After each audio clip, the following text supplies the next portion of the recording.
welcome to the Mishmash Entertainment Podcast. This week we have Matthew. Miki. And Nathan. This week we're going to talk about, I'm going to talk about Shadow of War, which I've been playing. Middle-earth, Shadow of War.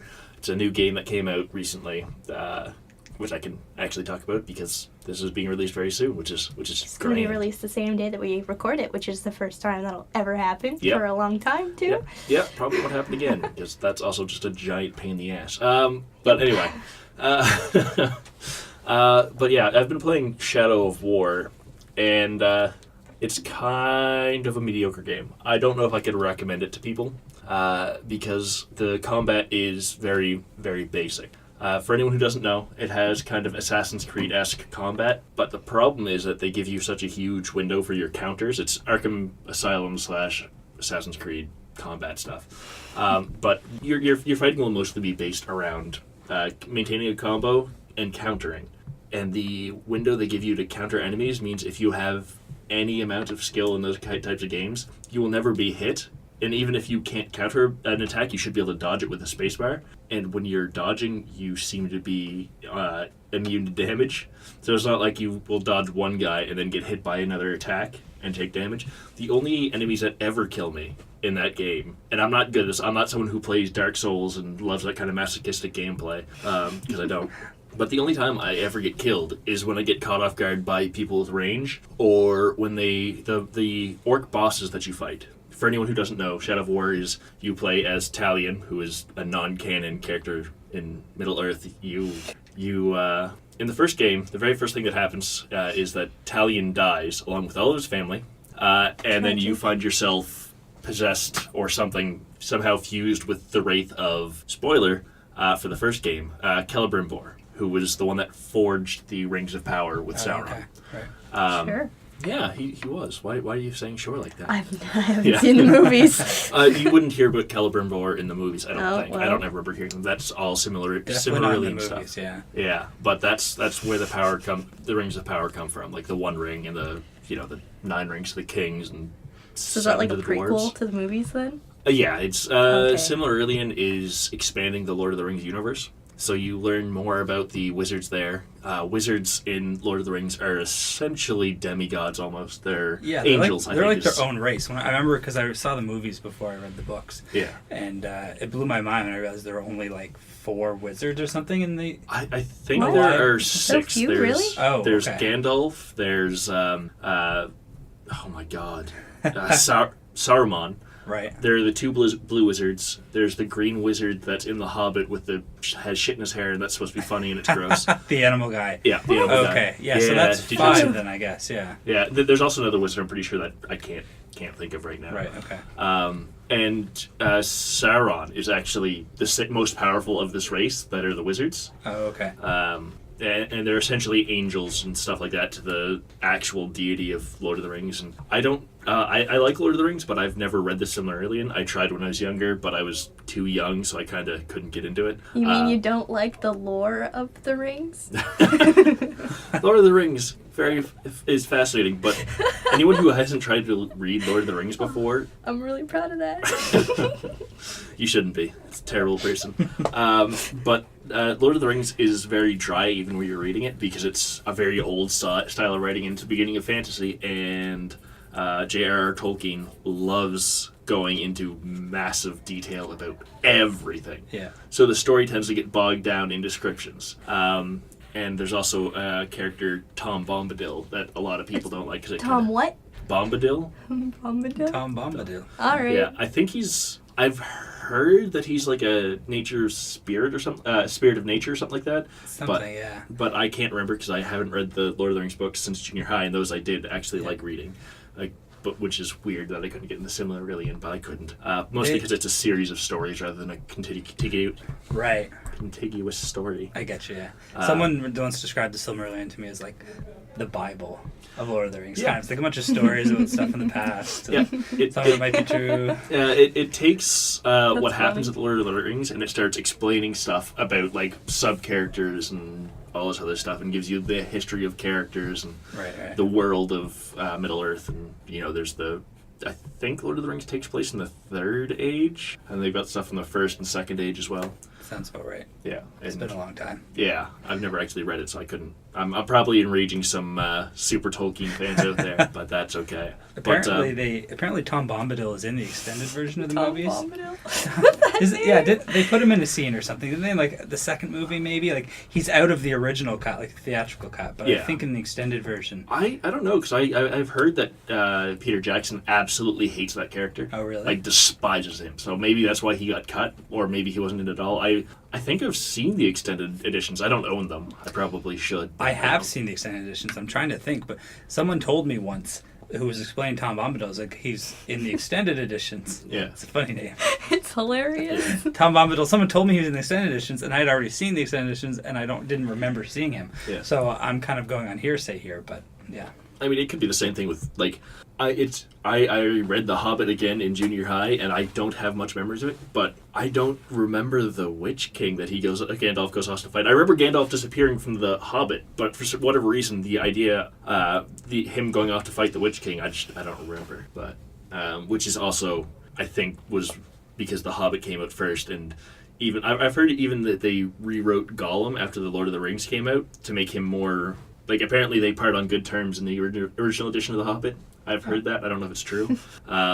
Because they have that. I take you didn't see the Hobbit movies. No. Because you don't know about bird shit guy. I don't like the Hobbit movies. But, yeah. Gollum plays Frodo in a game of riddles. They go back and forth with the riddles and trying to see who can solve them over who gets to keep the ring. Which doesn't really make sense for the character of Gollum as he is now. Like, he's so obsessed with that ring, he would never risk losing it over a game of riddles. So my understanding is that was changed after The Lord of the Rings came out and Gollum was this obsessed thing, rather than just being a nice piece of shiny that Gollum wanted to keep. I could be wrong. Again, that's just something I've heard. I didn't look into it because I don't care enough. Mm-hmm. But we've gotten very, very sidetracked from the original point. I was just saying Celebrimbor, he's the Wraith, and in the first game, you're able to brand orcs and bring them to your army regardless, and in this one, for some reason, you need your own ring of power that you forged at the end of the game, which is super non-canon and apparently annoys a lot of people because it's an additional ring of power brought into the world that shouldn't be there. That's supposed to be able to rival the power of the One Ring. Okay. And the One Ring to rule them all. If the Sauron can control people who wear the rings through the power of the ring, and that's why it's called the One Ring to rule them all. Right. But yeah. But in this one, for whatever reason, that kind of annoyed me, and I don't understand why you can't brand orcs and bring them to your side until after you get your ring back, which you didn't have in the first one. So that's a whole ring you didn't have in the first place? Yeah, you didn't have it in the first game, and you were still able to brand orcs and bring them under your control. Okay. And now orcs are able to break out of your control, which is really annoying because you'll be fighting a captain that you're having a tough time in with, and then one of your friends will come by and be like, yeah, I don't follow you anymore. Fuck you. And that can be a problem. But my biggest problem with the game is that outside of the Nemesis system, which is really fun, do you know what the Nemesis system is? Do either of you? What? Okay, well, let's see if I can explain it as someone who hasn't played the game and who has only heard about it. Yeah. So a lot of the enemy characters have connections that are kind of predetermined, and if you kill someone who has like a connection or like friends or something, then this other character still alive will have heard of it, and that will kind of affect their opinion of you. That's not quite. That's actually something that's fairly new, is that people can have blood brothers. Orcs can have blood brothers. And if you recruit one guy, he might serve you for a while, but if you kill his blood brother, it's almost certain that he'll betray you. The game doesn't do a great job of tracking this, because before I could even have people betray me, I killed someone's blood brother. And then the guy's blood brother came out, he's like, I was ready to serve you. And all sort of stuff like, I've never seen you before, and I can't make orcs serve me, so why were you ready to serve me? Anyway, but the Nemesis system is, if there's an orc that you either, I don't know if it's supposed to be struggle with, or if they kill you, they can become your nemesis, and they will repeatedly show up, and every time you kill them, they'll get stronger when they come back, and if you die, they'll stay your nemesis. When I first started the game, I was hooked on it, because I had 3 amazing nemesis in a row. There was Pash, the I can't remember what he was called, because my first nemesis in the original game was also a Pash. It was Pash the Champion in that one. And he was my nemesis through the entire game because he had a nonsense combination of abilities, but we won't get into that.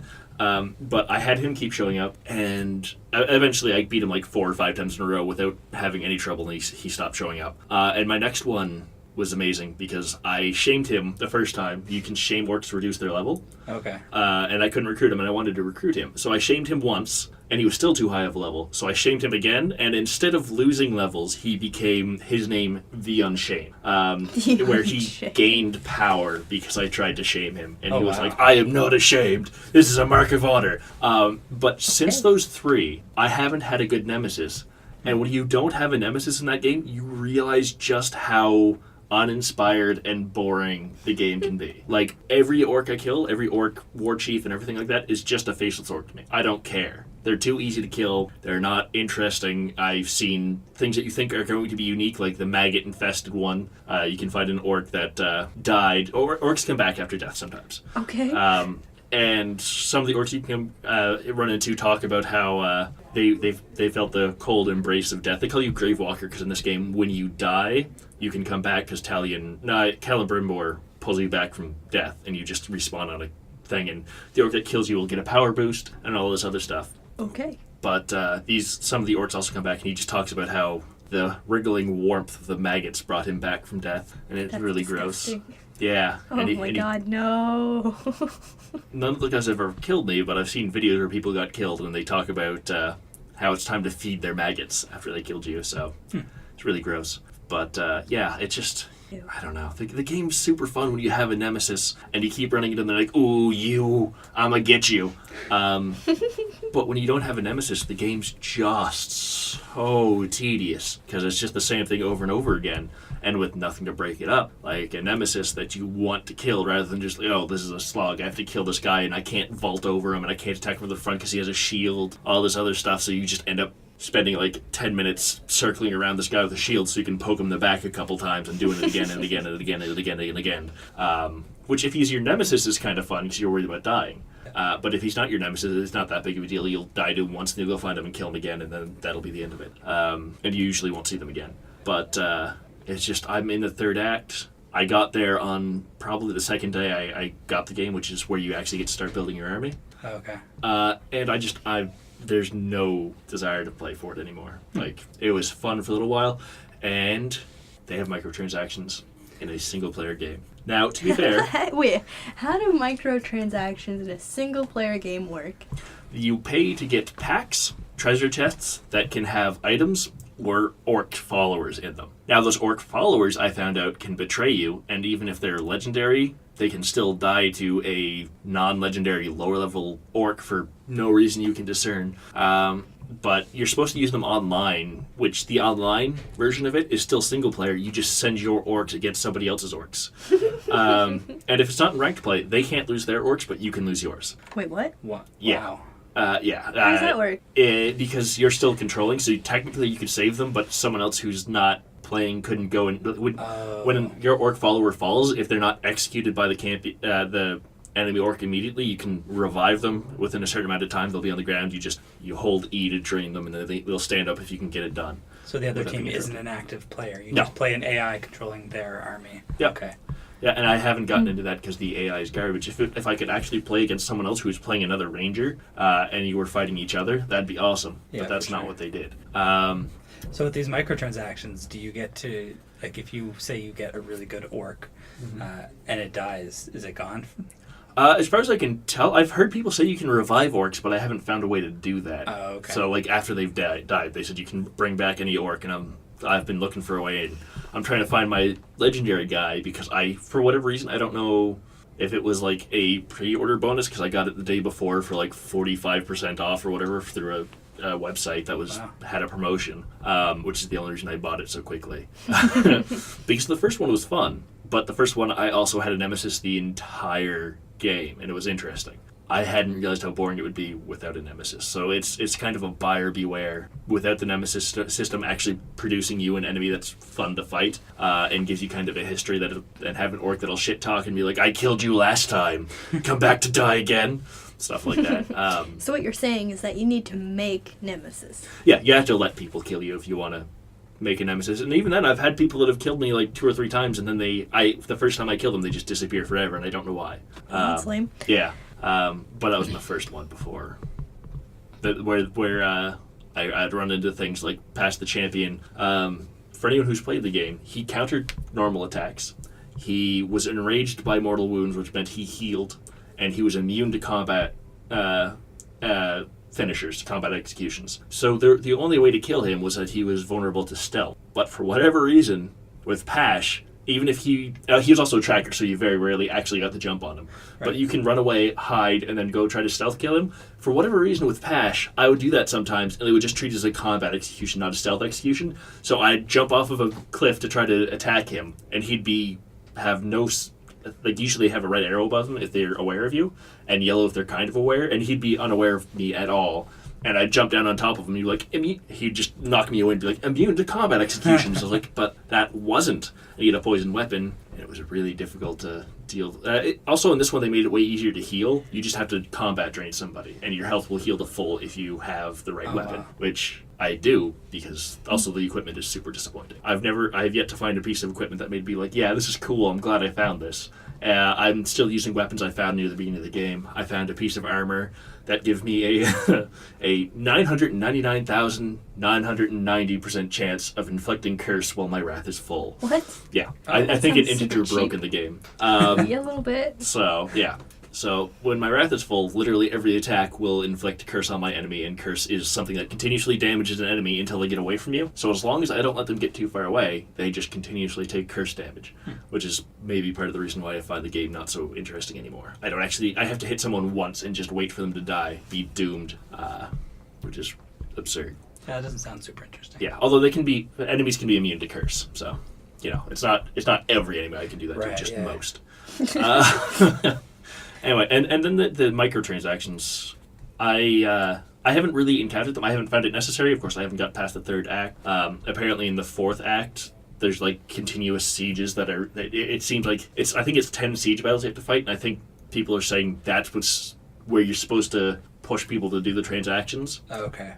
Which I'm guessing was supposed to get you hooked into the game before they start doing things that make you think maybe this will be easier. I can just get through this quicker with microtransactions because you're invested in the story at that point. I'm not invested in the story. The only thing I found interesting so far was Kanan, Spirit of Nature. She's an interesting character, I guess. Other than that, everything else I've been like, I don't care. I don't care about Bruise. I don't care about Ratbag's back. I don't care about Ratbag. He's an orc from the first one. All right. Goblin? Is he a goblin? I think he's an orc. Something. He's skinnier than most other orcs, though.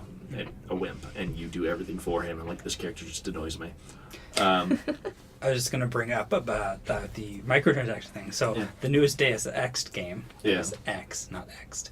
I haven't played it yet, but it's getting a lot of negative reviews because it's a single-player game, single-player only, I think. Yeah. And it has microtransactions. And it's like you pay real money to get cool equipment or unlocks or upgrades for him, but they're character specific. So you pay for them, and if you start a new game file specific as well. So if you're playing through and using these microtransactions and I want to start the game again, you don't get those things you paid for, those boosts you paid for. Much bullshit. For a single player game. Yeah. I haven't played it. I probably won't, to be honest. Yeah. No, I'm after Shadow of War, I shouldn't have bought it.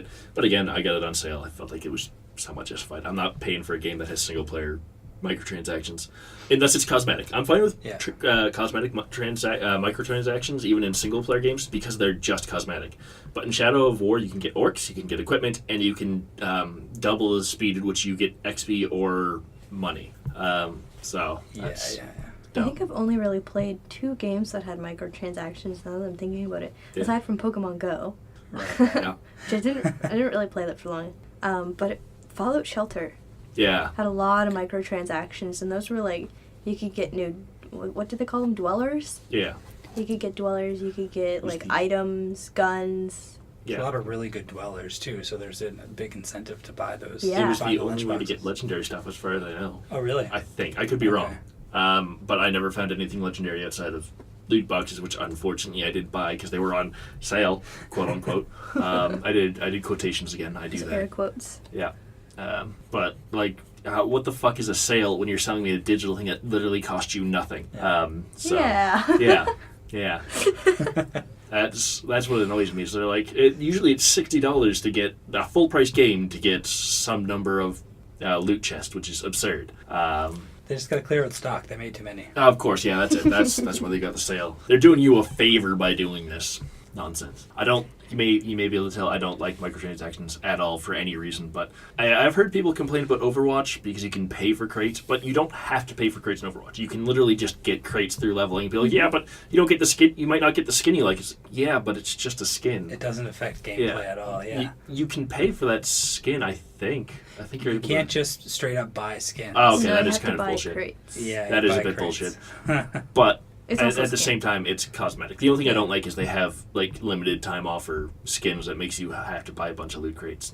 Yeah, like Halloween ones. Halloween. Yeah. Halloween Mercy is apparently like the most amazing thing. It's just a witch. Her last year one was a witch. I think she's got a new one this year. Oh, does Oh, she? I didn't even think about this. I guess I've just been seeing reposts. I haven't played. I haven't played in quite a while, so I missed this most recent one. Yeah. I wasn't even playing it Halloween last year. I'm just too bad at first-person shooters. Like, I can't do it. Like, And That's also fair. because it still has a lot of, like, MOBA-esque community, it seems, for some reason, because it's... It's a little bit cancerous, yeah. Yeah, Yep, it's little not bit, great. little Yeah. bit. Dealing with Overwatch community is awful. I can't say I've never played Overwatch. I'm always really bad at first-person games. Yeah. I remember I did buy one first-person game, and I just can't do it. It's so bad.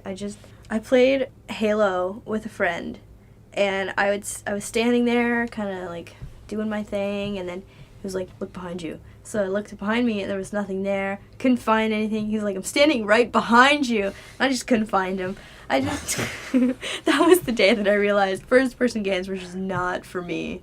I'm not quite that bad, but I'm bad. Pretty bad. You just need to play Symmetra. You don't need to aim with Symmetra. Or Beam just auto tracks. Yeah. Oh man, Yeah. that would be super easy. Well, she's also pretty weak, so she dies quick. Don't ruin it. Don't ruin it. Actually, I haven't played since she got her complete overhaul, so I don't know. She was overpowered for quite a while. Oh, yeah. She was... Well, yeah, her turrets were, but you wouldn't attack with her, as far as I remember. she was overpowered partially because her damage beam would ramp up damage. Oh, okay. So the longer you had the beam focus on someone, the more damage it would do. Yeah. And when the beam automatically aims, like that's a pretty easy thing to do, right? Yeah. So she would pop in and like you get someone else to weaken a bunch of people up, and then she would come in and get like 3 or 4 kills and. Like, no, you're a support character. What are you doing? You're a support character. Like, she's got turrets, and she gets a teleporter and a shield, and yeah. Very supporty. Very Very supporty. supporting. Just getting Yeah, kills. killing the enemies is supporting the rest of your team, because then they don't have to. And Yeah. you're carrying your team at that point. Yeah. Yeah, although at least in Overwatch there are no levels, so the thing that annoys me is when people have mains they play in Overwatch, which that's great if you're on a team Right. and you play like together with a tight team of 5 people. But even then, you need to be able to react to the composition of the enemy team. So, for example, if they've got a bunch of Widowmakers, maybe don't play. If they've got a Widowmaker, actually, maybe don't play Pharah, whose mobility and being able to fly in the air is a huge detriment when you just put yourself a big target right on your stupid face. Yeah. Because you're out in the open with no cover. Soldier's a good counter to God, Pharah, too. Oh, yeah. Especially with his ult, it's just like, it's an auto kill on Pharah, pretty much. She doesn't have enough health to deal with him. Yeah. So, he's... Yeah. Unless you get the pharmacy, Pharah Mercy. Okay, What? yeah. What? So Pharah is the rocket jet. Okay, I'll explain. Pharmacy? For those who don't know this. So Oh my god. Pharah is the jetpack rocket lady, Yeah. and then Mercy is the healer lady, right? Yeah. So Mercy can basically fly towards an ally. So what you do is you get a Mercy who just stays with Pharah, who keep flying, and they'll just stay in the air together. Yeah. And Mercy will just constantly be hitting Pharah. So then someone who's targeting them is like, well, pretty much got to target Mercy now too before I can actually kill Pharah a lot of the times. I think a headshot from... Well, I mean, it has to be a good Widowmaker, but I'm pretty sure a headshot from Widowmaker kills Pharah. Probably, yeah, So, yeah. I don't play... I've Pharmacy. never seen a whole lot of Widowmakers who are that good. I guess enough- I good enough just to get got a unlucky, headshot. but like every time I was playing Pharah, as soon as I took off in the air, if there was a Widowmaker, just down. I'm like, okay, guess I can't. I love Pharah. Pharah is my favorite character. It's not a Pharah main, because being a Pharah main makes no sense. But anytime I got a chance, I'd play Pharah. But can't play it against a Widowmaker who's any good. You can't play it against. Can't play her against a soldier who is moderately good. And I just feel like Pharah has too many weaknesses and isn't a super good matchup against most people, except maybe like a Genji, maybe, because you can keep him away from yourself while you hit him with rockets. And she can be good for taking out Torbjorn's turret. If the turret doesn't immediately target you, but you can hide behind a Reinhardt's shield and then, get the turret that way. I always had a bad habit of picking mains in games. A lot of game mains are fine. For League of Legends, it's not a very good thing. And I only really played 2 characters. I mean, the rest of them is so bad at. I mean, to be fair, in League of Legends, at least once you choose a character, you're locked into that character for the game. Well, for some of them you are. Well, I mean, when you lock in, but so you could play like just a regular game, I guess, where you all pick your characters at the same time. You can't see the other teams until the end. That doesn't really matter, but I mean, if you have all supports, then I guess that kind of matters. Yeah. But if you play a ranked game, you go one at a time, one team, one at a time on the other team. Yeah. So then that could be a problem, but in Overwatch, what I'm talking about mains being a bad idea is you can switch mid-match to any character as many times as you want. Oh yeah, that's right. Yeah, so having a main makes no sense because you need to counter the other team's composition, and it should be a game in which people are continuously switching characters to try to counter, but what happens is people will pick their main and they will play nothing else, even if they are hard countered. Like, if someone will play a Genji, but I don't know the meta anymore. And I didn't know the meta that well when I played anyway, because I didn't play for that long. But people would play a Genji even if he was horribly outmatched by whatever the other team composition is. Yeah. It doesn't matter that he dies 20 times trying to get to the enemy with his short-range shurikens. Actually, I don't think they're that short-range. I'm pretty sure if you're good... They can go quite a ways, yeah. Yeah. I was never good with Genji. I was trash. I was trash with Genji. But a really good Genji is a terrifying thing. Yeah. But yeah. Well, the one thing I did manage to pull off is I managed to reflect a dragon arrow from his brother. Hanzo, yeah. I managed to do that once and I got 3 kills. What? Hanzo Genji and Genji. and Hanzo are brothers? Yeah, they're brothers. Oh, okay. Did Hanzo kill Genji? Is that how the lore, I think? Not quite killed, but came very close. Yeah, that's why Genji's like half he's robot mostly robot. And Mercy saved him, so... Oh, I missed that bit. Okay. Yeah, there's a short you can watch on YouTube called Dragons. There's a bunch of these. I'd actually really recommend I saw the one for May, actually. I'm not sure why I watched it, but I did. they're really interesting even if you don't watch the show. I mean, they can be a bit cheesy and they're a bit predictable in terms of what was I going to say? They're not exactly like super complicated dialogue-wise. There's no real surprises. Like with Genji and Hanzo, there's a lot of talk about honor from the Japanese characters. Or I think they're Japanese. Genji, maybe Chinese. Yeah, I don't know. Probably. Asian-inspired characters. One of them has a Japanese flag on them. Yeah. I think it's Genji. I'm fairly certain they're Japanese because they have like a crime family background, kind of like the Yakuza stuff. Genji also has some of his spoken lines in Japanese. Okay. Yeah, I think they both do because when you're on the enemy team, you hear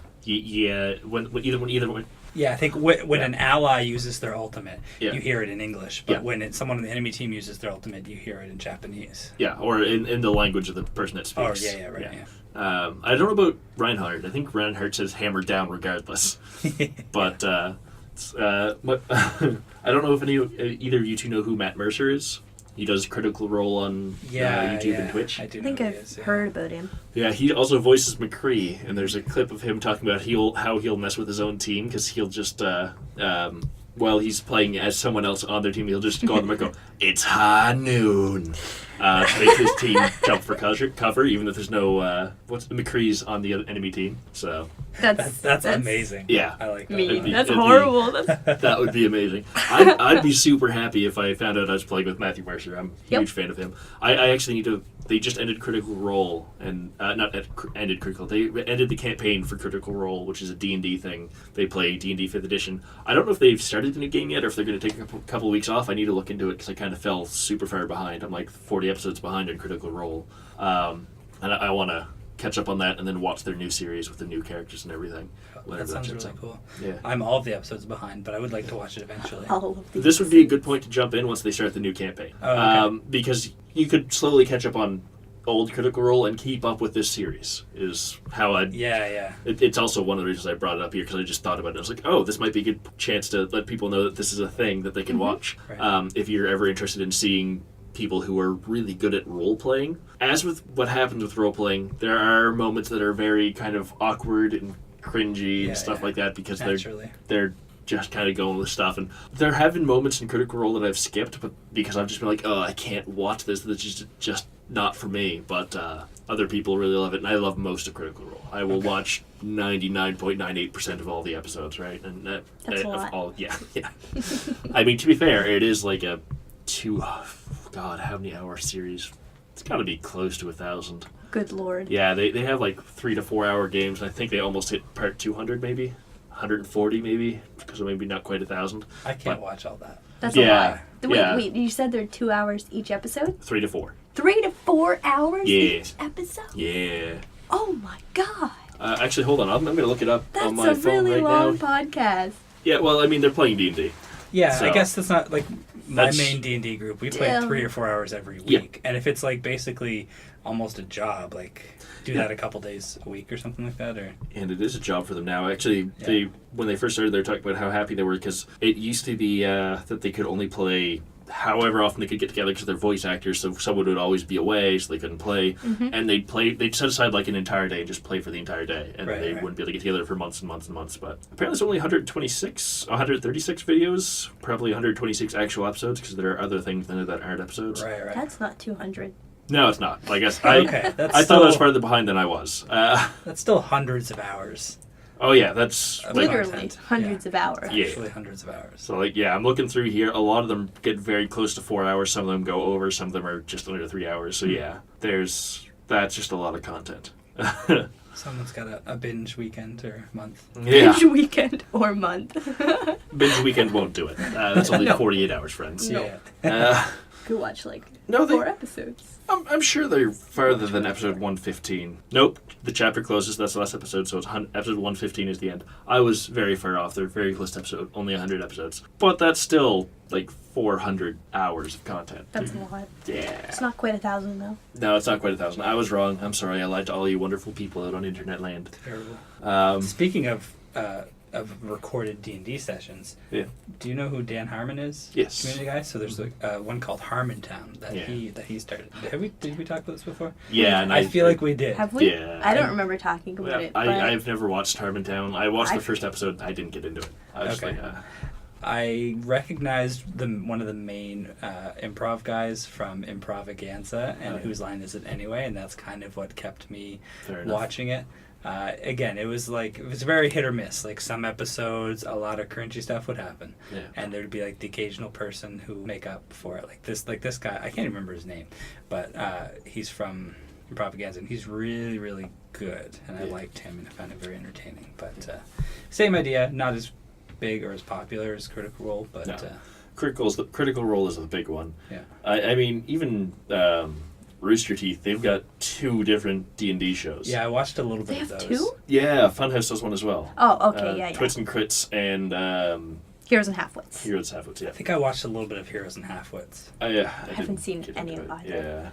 Yeah. It's just too much with me. I was already falling behind on Critical Role, and it's just too much to watch. It takes so long to get through D&D sessions. That, and I also play D&D with DJ, who's of course our other host that shows up occasionally when he wants to. Our other host who shows up occasionally. But I know what you mean. If I wanted DJ. to see and play all of the content I wanted to consume, I'd have to quit my job Yeah. and barely sleep. Yeah. There's so much Seriously. There's so much I want to enjoy, but Yeah. I've even been falling off of a lot of Achievement Hunter content recently. That used to be my big, I'd watch everything they put out, and right. I think I watched 2 videos this week. Yeah, I used to watch every episode of the podcast for Yeah. the Rooster Teeth podcast. Yeah. And then they started coming out with more podcasts and more podcasts Yeah. and more podcasts. And now there's like 4 or 5 different podcasts. And I don't watch any of them anymore. Oh, yeah. I still watch Off Topic usually, but the Rooster Teeth podcast, it highly depends who's on there. I feel kind of bad, but I can't stand Brandon on the podcasts. He's... When there isn't at least one person of the original crew, Yeah. I don't usually get through the whole episode. I can, even if there's not, but like I said, it's one of the things that annoys me of people who seem to think they're super smart and constantly gets everything they say wrong. I really like when they do the episodes where they bring in the, oh my god, what's her name? Sally? Yes, Sally. Yeah. Sally LePage? Yeah, I think so. Oh, Yeah, why do those I are great. remember that? I don't mind them being wrong because most of them, they're aware that they're like, I'm probably fucking this up. Brandon will just say things that are wrong and he will insist that they're right. And I'm just like, I can't deal with you. Which is I probably... think it's kind of funny sometimes, but I think it's one of those dark mirror things. I guarantee you I do that. I'm like, no, this is totally how things work. Actually, I've got one of those things with one of my coworkers right now where she insists that we cannot digest lactose, but the people who can't digest lactose are lactose intolerant. yes. And I've tried telling her, it's like, no, we just don't get sick off it. I'm like, no. And then she ended up telling me that it's galactase, which we can't, she says we can't break down. It's sucrose and galactase, and she said we can't break down the galactase, which is why we can't process the sugars in milk. So I decided to go look it up, and that everything I have found says that we break galactase down when we have the right stuff to when we're not lactose intolerant. You break that down into glucose and another thing that's not a sugar, I think. It's not processed as a sugar, but you still get that glucose that came off of lactase. Like this. I'm boring everybody that's listening right now. But point is, I'm right, she's wrong, unless I'm wrong, in which case, no, can't prove anything. I'm totally right. Okay. Well, we're getting about time to wrap up the podcast. So Yeah. I thought we'd just talk about Extra Life a little bit more. Yeah, This will be one of the last times, I promise. Yeah, you're going to hear about it probably a couple times even after this because we talked about it. Yeah. It's okay. We'll Unless talk about Miki- it after, but Unless Miki edits all of her mentions of Extra Life out, but that I'm not probably gonna- will not happen. Yeah, I'm not going to put that on her. I don't have to edit. It's her deal. Yeah, that's all me. So Extra Life is next weekend, November 4th and 5th. It's from 8 a.m. the 4th to 8 a.m. on the 5th. Yeah. We will be streaming Atlantic time. I think it's AST right now. Is I'm not 100% sure. or It's over daylight savings time, so it's both. Never mind. Okay. Oh, that's right. Yeah, you're right. But if you're trying to figure out what time that is, we're an hour ahead of Eastern Standard Time, which We're 2 hours ahead of Central. yes, and 2 hours ahead of Central. So if you're like in America where they don't have Atlantic Standard Time, I keep forgetting about that. yeah. So just in case, I mean, I imagine most of our listeners are probably Nova Scotian. Could be wrong. but- Maybe. Well, maybe. Yeah. I don't know. I mean, we don't really talk about anything Nova Scotia specific, We so who don't. knows? We don't. But we'll be streaming the entire time, trying to raise money. Our goal is $200. Hopefully we'll reach that. We have a large number of stretch goals and donation incentives for $200, but that's okay. We have a sweet wheel that I picked up today. It has so for the wheel, every time somebody donates $13.37 or more, we'll spin this wheel and it will do whatever it lands on. So these are things like we have Mad Libs, we have, what do we have? Is there jelly beans, was there? I don't think we're going to do the jelly beans. Okay. The jelly Sorry, beans was a little beans. much. All right. But we do have like a fan fiction reading Yeah. relating to the current game that we're playing. We have toilet paper mummies. We're going to try and MacGyver something together, but that might not work, so we're not going to say, but it includes hair dryer and toilet paper. Yeah. We also have playing Cloudberry, doing character impressions. Every once in a while, whoever donates that amount of money will get to pick the game that we play next from a smaller list of games, but you Yep. still get to pick what you want to watch. Yeah. So it'll be very exciting. There'll be lots to see, lots to interact with. And we just, while recording this podcast, got approved to be one of the 23 groups Nice. that Rooster Teeth will be hosting. That's really cool. So our time will be 9 p.m. Central. So that's when we'll be hosted, but we'll be streaming the entire time anyways. Yep. So that's very exciting. I'm super excited about that. Second year in a row for Miki Yeah. getting hosted. This time it's not at like 3 o'clock in the morning, though, No, which is it's probably not. great. Yeah. Although that was very interesting and people thought it was really funny. Yeah. But this time it will be at 11 p.m. our time. Although we still probably will be really tired because we're starting at 8 o'clock in the morning. Which means me and Miki, at the very least, will be up at like 6:30. I have to catch the public transport over to her place. Does public transport even run that early? It does, yeah. Okay, yeah. that's good. Yeah. If the ferry doesn't run that early, which I'm pretty sure it does, because to get people to work it needs to. It's a Saturday. I think it still runs, probably. People still We'll need have to to get to look work, into right? that. I think I can be there for 8. Definitely the 61 will be running, and I can catch the 61 and at least get to here. You and can then- you can do it. You Yeah, can yeah. do it. It'll happen. Yeah. But I'll have to get up at 6:30 while you're on the bus and Yeah. set everything up, and it'll be fun. It'll be fun. We'll have some super Canadian things like Tim Hortons, and probably Donair because there's a Donair place like within 20 feet of my doorstep. Fantastic. And it'll be amazing. And I'm Donair's super for excited. every meal. And what? I don't like Donair's for every Donair, so meal? that's going to be a problem for me, but Oh well, you can get pizza. yeah. I'll get whatever I want. Yeah, you get whatever you want. I'm an adult. I have money. Sometimes, occasionally.